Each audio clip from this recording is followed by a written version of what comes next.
I have been deprived of peace. I have forgotten what prosperity is.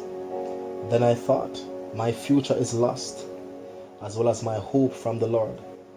Then I remember my affliction and my homelessness, the wormwood and the poison. I continually remember them and have become depressed. Yet I call this to mind, and therefore I have hope.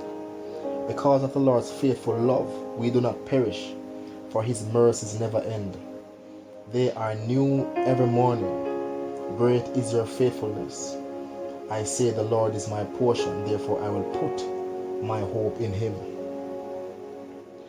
As the title of the book suggests, Lamentations, it is about pain and suffering, but not without hope in God. Jeremiah wrote in light of the fall of Jerusalem to the Babylonians, and it is a book filled with poetic expressions and of pain of sin's consequences. In verses 20 of chapter 3, Jeremiah's depression brings us to the low point of the book, but it also leads us to a springboard of Jeremiah's great testimony of God's faithfulness in verses 21 to 23. In verses 18 of that said chapter, Jeremiah confessed that his hope was lost, but in 3:21 he declares, I have hope. So where did he find hope in the midst of his affliction? Hope actually returned when he took control of his mind and turned his thoughts in a Godward direction. He said, I call this to mind because of the Lord's faithful love we did not perish, for his mercies never end. They are new every morning. So while the prophet did not deny his pain, yet he was assured that despair never had the last word when God is our hope. You may be saying, but Appo, you do not understand. You do not feel the state of depression that I endure daily.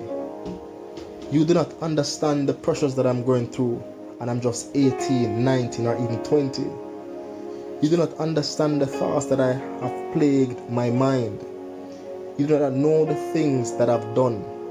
Appo, I've been through more than what you can relate to. You just don't understand.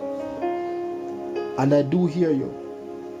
And never have I said to deny your emotions or to pretend that what happened didn't. No.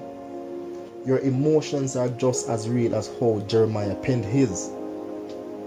But what I'm saying is, in the midst of the affliction and unrest, in the midst of the depression, in the midst of what seems lost, yet you have to call to mind that there is hope in God. You see, each day gives us hope in fresh mercies and compassions from God. And we need a constant supply, and God has promised to send them without fail. No matter how bad the past day was, God's people can look to the new morning with faith and hope. Why, you may ask? And the answer is, 1, every morning ends the night. 2, every morning brings a new day. 3, every morning brings new provision for that day. 4, every morning brings new forgiveness for new sins. And 5, every morning brings new strength for new temptations, beauties, and trials. All these can be considered as God's great faithfulness to us, and that he never fails in sending his mercies and compassions. Today I leave you with this thought.